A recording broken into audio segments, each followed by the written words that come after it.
This video is for the Wacom development team. There's a bunch of things that I'd like to see implemented in later drivers, which I've managed to fix all by myself with a bunch of hacks. But I got a lot of people who are asking me for these tools and whatnot, and I don't want to. I'm not being paid by anyone to develop this stuff. So I'd really like to see this as part of the driver.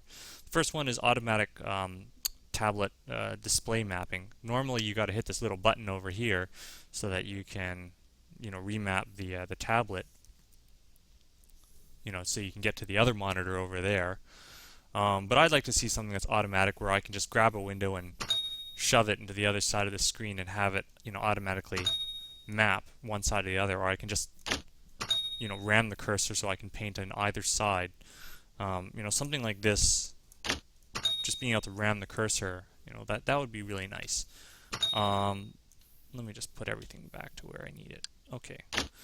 So an automatic cursor switching or tablet mapping would be nice. A bunch of other problems. There's this. Let me get my flashlight so you can see this. There's this touch strip right here. This touch strip on this side. Right-handed people have to disable their right-hand touch strip. Left-handed people usually have to disable their left-hand strip because your hand's going to accidentally, brush over this strip, right? This part of your hand brushes over that side of the strip. So why not just make it so that if your stylus, right, this thing can track where the stylus is. If the stylus position is within this quadrant of the screen, maybe just this little segment of the screen here, and the stylus happens to be tilted towards, you can track the azimuth and the altitude, right? If the azimuth and the altitude indicate that this stylus is held in this quadrant and is tilted towards, that strip, then disable the strip. Make it automatic. It's not hard. That way, when our stylus is over here, we can still make full use of the touch strip, and everyone is happy. Right, calibration for high-res modes.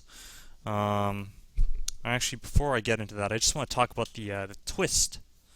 The twist on the 6D stylus is incorrect. Let me just adjust the camera so you can see nice and close. All right. Now, with this 6D stylus, it is correct as long as the stylus is being held like this, right? The twist reading is correct now. Let me just turn my aspect down. Okay, now it's correct. But when I start turning if I start, changing the twist, now look at that. You see that? There's an obvious misalignment, right? Right now the twist is straight like that, right? But look at that. See, it's obviously off. It's only correct as long as this this thing is held like this, right? It's only correct as long as I hold the stylus up. But the moment I start sagging to the side, right, it is no longer correct. Now it's slanted. And when you hold it upside down, it's even more buggered. And it's only correct again when you're back at the midline. Okay, so this is a problem. This is a problem. You have to correct for this. All right, you can correct for this. I will show you the hack driver, in action later. But this has to be solved. All right, so that's calibrating this tablet. Okay, I can close my automatic tablet remapper. When you calibrate a tablet, you know that within maybe a half inch of the screen, right? When you're within a half inch of the border edge of the screen, it's going to you're going to get some distortion, right? It's I don't know how to explain it. Well, you're going to get some EMI interference when you calibrate it, okay?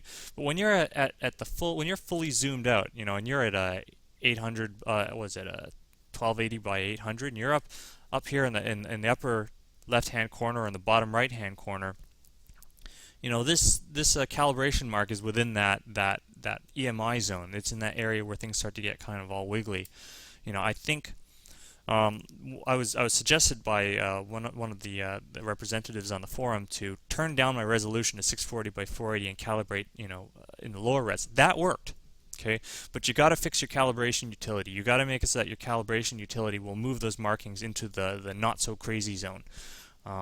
Fix your calibration utility. tilt, right? The tilt is erratic. I got this a little utility from your SDK, the SDK that's out there. Whoops, not this one. Let me get the old one. And what this does is this shows a little crosshair, where the stylus is, and it shows a little indicator to show which way the tilt is going. Right? Now, I'm going to switch to this smaller display. I'm going to show you something. If I move this thing slowly to the side, look at that. Look at that indicator. Clunk, clunk, clunk, clunk, clunk, clunk. As long as I'm moving in a steady fashion, right, it's going to clunk. If I just hold it in one place and I tilt it, well, let's see. If I hold this in one place and I tilt the stylus, right, it doesn't clunk. It's fine.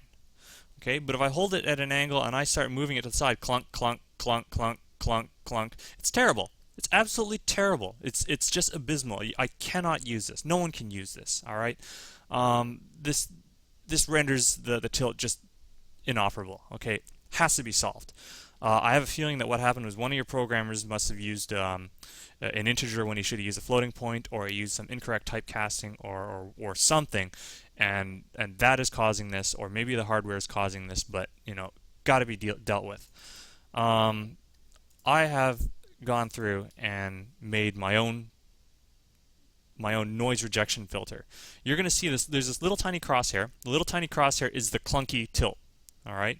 The other big crosshair, that is showing my noise rejected tilt. This is an older version of the noise rejection filter, but it's still somewhat usable. It's still halfway usable. All right. Now we look over here on the external display. What this this big circle thing is, this big circle is indicating how much of this, it's indicating how parallel, it's basically, there's a parallel factor, how parallel this chisel tip is to the screen. When it's parallel, we get a fat circle. When it's perpendicular, you get a small marking. Okay. Now, on a stylus like this, azimuth is best measured, straight through the axis of this thing. But if you're going to measure azimuth, feed it into the tip contact factor. Okay, feed it into the tip contact factor of the marker. Then you can, then people can actually use it for something. Now I had to go and I had to hack a DLL, and what this does, this Wacom tablet DLL, what it does is it accesses the existing Wacom tablet DLL that is sitting in my System32 directory. It accesses that, and my drawing program talks to this DLL. It goes through. Basically, my DLL is intercepting the messages, and it's applying the noise rejection, and it's also applying the the tilt correction. Okay, this is what it looks like when the tilt has been corrected. Let me just, okay, yeah. See, it's